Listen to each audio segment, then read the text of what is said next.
মাফ করে দেওয়াটা হইলো পৃথিবীর সর্বশ্রেষ্ঠ একটা ইবাদত। লামিসার বাবা চাইলে এই বাচ্চাগুলার মুখের দিকে তাকিয়ে তাদের ভবিষ্যতের কথা চিন্তা করে এই বাচ্চাগুলার মাকে অন্তত মাফ করে দিতে পারেন।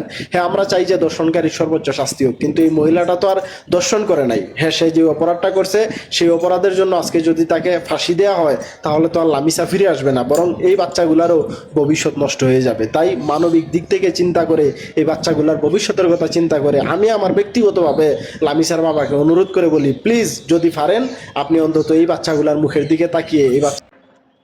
আমি বুঝলাম না এই ভাই কি রামিসার ঘটনা শুরুতে শেষ পর্যন্ত দেখে নাই? রামিসার লগে কি হয়েছে না হয়েছে এই ভাই কি জানে না?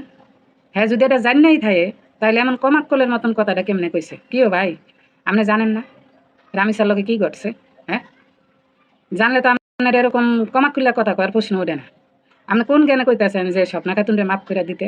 হ্যাঁ, মাফ করে দেওয়া যে মহত্বের লক্ষণ এটা তো আপনি একলা জানেন না, ব্যক্তিই জানে। স্বপ্না খাতুন কি মাফ করার মতো কাম করছে? হ্যাঁ, স্বপ্না খাতুন চাইলেই তো রামিসারে বাঁচাইতে পারতো। রামিসার মার ঘরের দূরত্ব আর স্বপ্না খাতুনের ঘরের দূরত্ব এক ঠেনো না, এক পা দিলেই রামিসার মার ঘরের দুয়ারে। শৈলা যদি জোর করে রামিসারের ভিতরে নিয়েও থাকে, স্বপ্না খাতুন চাইলেই তো রামিসার মারে খবর দিতে পারতো, রামিসা বাচ্চা যেতে পারতো। এটা না করে স্বপ্না খাতুন সব কিছু স্বপ্না খাতুনের চোখের সামনে ঘটছে। শৈল রানারে পলাইতেও সাহায্য করছে, এদিক দিয়ে রামিসার মা দরজা মাজা ব্যাগ ঠেলিয়া টুলিয়া ভেঙে লাইতেছে, তারপরেও স্বপ্না খাতুন দুয়ার খোলে নাই, দুয়ার জাতা মেরে ধরে রাখছে। আপনি কি ঘটনা এসব জানেন না? এই স্বপ্না খাতুনের কারণেই তো রামিসা দুনিয়াতে বিদায় নিছে। হ্যাঁ, এক হিসাবে তো শৈলাতেও স্বপ্না খাতুন দোষী বেশি। আপনি এই কথাটা কেমনে কইলেন? আর আপনি যে কইতেছেন বাচ্চার দিকে ছায়া যে মাফ করে দিত স্বপ্নার, এই বাচ্চা কি স্বপ্নার? হ্যাঁ, না জানি না কথা কোন কি লেগে। এইটা হচ্ছে শহিল্লার আগের ঘরের ফোলা। শহিল্লা আগে বিয়া করছে, হে মাতারির লগে দিবস হয়ে গেছে, হে মাতারির ঘরের ফোলা হয়েছে এইটা। এই স্বপ্না খাতুনরে যদি মাফ করে দেয়, বাংলাদেশের ঘরে ঘরে এরকম অসংখ্য স্বপ্না খাতুন কিন্তু জন্ম নিব, বুঝছেন? আর যদি এই স্বপ্না খাতুনের শাস্তি হয়, বাংলাদেশের ঘরে ঘরে যদি এরকম স্বপ্না খাতুন থেকে থাকে, হেডি সোজা হয়ে যাইব, বুঝছেন?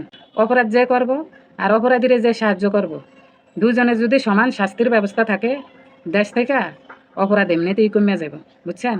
উল্টা পাল্টা কোনো কথা কইেন না, কথা একটা কয়ে লাইলে হয় না। ভালো মন্দ বিবেক বিবেচনা করে এরপরে কথা কইেন। এই স্বপ্না খাতুনের মাপ করার কোনো মানেই হয় না। এই বড় কালফিট, এর কারণে আমি সাইজকা দুনিয়া ছাড়া। আপনি যত যাই কোন অপরাধীর জন্য, অপরাধী যেই হোক, আপনার বাপ হোক, মা হোক, আপনার বউ হোক বা স্বামী হোক, সন্তান হোক, অপরাধী যেই হোক, অপরাধীর পক্ষ হয়ে কোনো সময় কথা কেন না। অপরাধীর পক্ষ হয়ে কথা কেন না, অপরাধীর বিপক্ষে কথা বলবেন। আমরা যারা অপরাধীর পক্ষে কথা বলি, আমাদের কারণেই অপরাধীরা অপরাধ করার সাহস পায়।